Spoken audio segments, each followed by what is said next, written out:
Армысыздар, қымбатты оқытушылар мен студенттер. Сіздермен бірге Казату пресс жаңалықтары және де оның жүргізушісімен Бейбарыс Сұлтан. Алдағы уақытта университетіміздің ең көрнекті оқиғаларын біз баяндайтын боламыз. Және де бізбен бірге болыңыздар.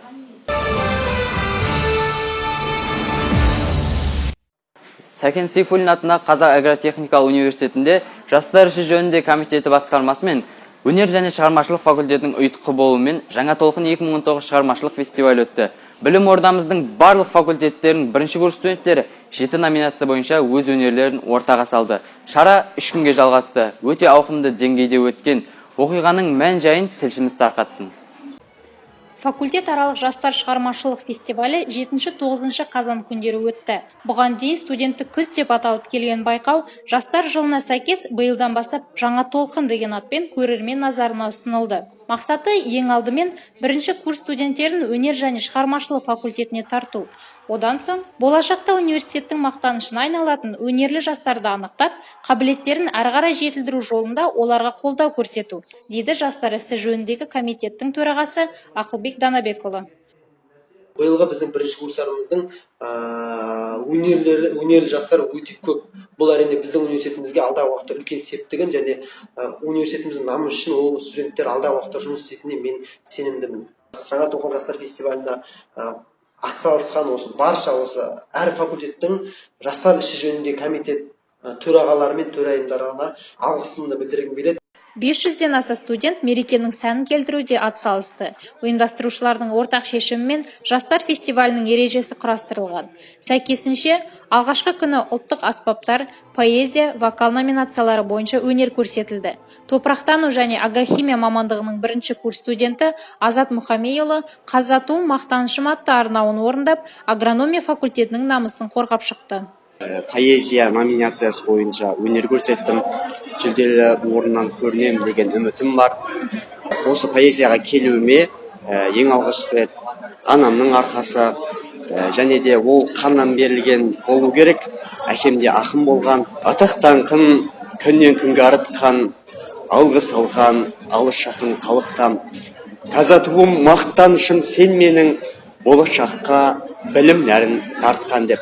Екінші күні ұлттық би мен заманауи би номинациялар қамтылса, үшінші күні студенттер Қазату жастар көзімен фотобайқауы және жан жүрегім Қазату бейнероликтер сайысы бойынша университеттің көрнекті жерлерін сипаттайтын фотосуреттер мен бейнероликтерін қорғап шықты. Қазылар алқасының пікірінше, барлық қатысушылардың дарыны бір-бірінен асады, алайда командалар ішінде ескерту алғандар да болды. Ветеринария және мал шаруашылығы технологиясы факультеті техникалық себепке байланысты соны болмай қалды. Десе де мүмкін қызықтырақ болар ма еді. Техникалық жағынан барлығын келесі жолы бұндай жерге қатысқан кезде байқауларда мұқият болған жөнінде айтамын. 14 қазан күні Қазақстан концерт залында болған студенттік қатарға қабылдау кешінде фестиваль жеңімпаздарының ұпайлары өзара есептелініп, гран-при иегері марапатталды. Жалпы бұл сайыс алдағы уақытта елордамыздың 16 жоғары оқу орнының арасындағы жастар жалыны фестиваліне дайындық ретінде септігін тигізбек. Біздің оқу ордамыз 5 жыл бойы бас жүлдені иемденіп келеді. Биылда үміт басым. Раушан Халел, Елзат Әділ, Казату пресс. 14 қазан күні Қазақстан концерт залында Сәкен Сейфуллин атындағы Қазақ агротехникалық университетінің бірінші курс студенттерін студенттік қатарға қабылдау салтанатты шарасы өтті. Шарада оқу ордамыздың талантты жастары өнерлерін ортаға салды. Сондай-ақ жаңа толқын жастар шығармашылық фестивалінің қорытындысы да сол жерде белгілі болды. Толығырақ келесі сюжетімізде. Университет табалдырығын алғаш аттаған 3000-нан астам студент зал ішіне қуанышпен жайғасты. Әрқайсысы жаңаша өмірдің қызығына бөленіп, студенттік сәттерін барынша есте қаларлықтай өткізуге даяр. Кешті Қазату ректоры Ақылбек Қажығұлұлы жастарға ақ жол тілеп өзінің құттықтау сөзімен бастап берді. Сондай-ақ жаңа ұрпақ 2019 байқауының жеңімпазы агрономиялық факультеттің 2-ші курс студенті Ақжан Бауыржан қызын марапаттады. Ресми түрде студент аталған төл мерекелеріңіз құтты болсын. Сіздерге оқуда тек табыс, арғымақтай шабыс тілеймін. Сіздермен университетіміздің мәртебесі биік, тұғыры берік, келешекке кемел, асулары ашық болсын. Студенттердің осы күнді асыға күтулеріне тағы бір себепші болған жайт жаңа толқын 2019 жастар шығармашылық фестивалі қорытындысының жариялануы болды. Нәтижесі бойынша 3-ші орынды энергетикалық, 2-ші орынды техникалық, 1-ші орынды агрономиялық және бас жүлдені экономикалық факультет жеңіп алды. Университет басшысы оларға дипломдар мен сертификаттарды табыстады.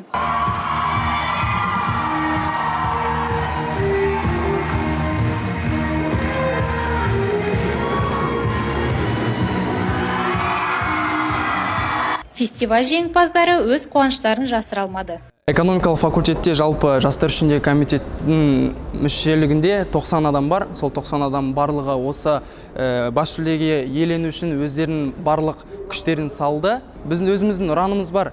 Когда мы едины, мы непобедимы дейді. Сол ұран арқылы біз қазіргі таңда осындай жетістіктерге жетіп отырмыз. Жастар үшінде комитеттегі барлық менің жұмыс атқарып жүрген достарыма, жақындарыма өте алғысымды айтамын. Бұл жарыста 7 номинация болды. 7 номинация бойынша бір қорытынды шығарды. Бірінші орын иелену бізге бұйырған екен. Негізінде белгілі болды, әркім өз факультетінің нешінші орын қалай екен біліп отты алдын ала. Бірақ ол сезім ЦКЗ-да сахнаға шығып ректорымыздың қолынан осы нәрсені алу үшін өте мен үшін мақтаныш, мен факультетім үшін бәріміз үшін өте мақтаныш, үлкен жетістік деп санаймын. Сезім өте керемет. Мерекелік шара өнерлі жастардың өздері дайындаған концерттік бағдарламамен жалғасты. Шабыт ұлт аспаптары оркестрі, Тамсан триосы, Шаттық би ансамблі секілді мәдени ұжымдар және университетіміздің жеке хоры өнерлерімен көрермендерді таң қалдырды.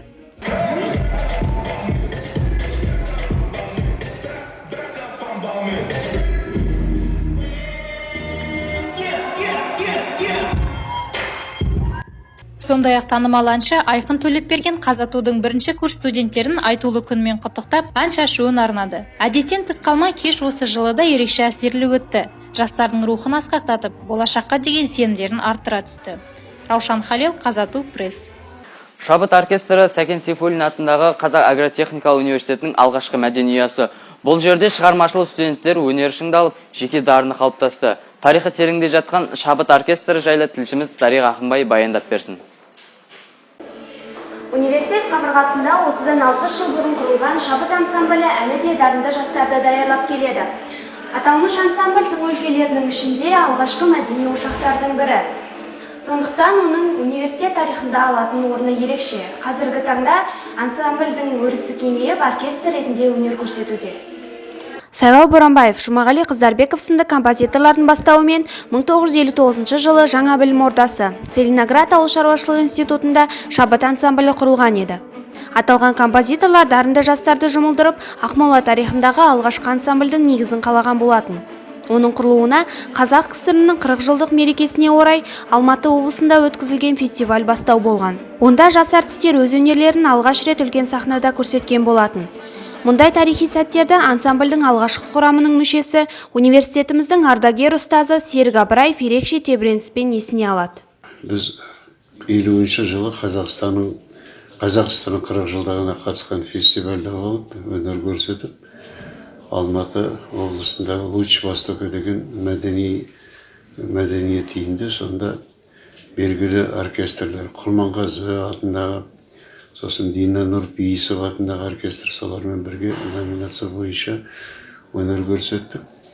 Мен өзім контрабас деген домбырада ойнадым.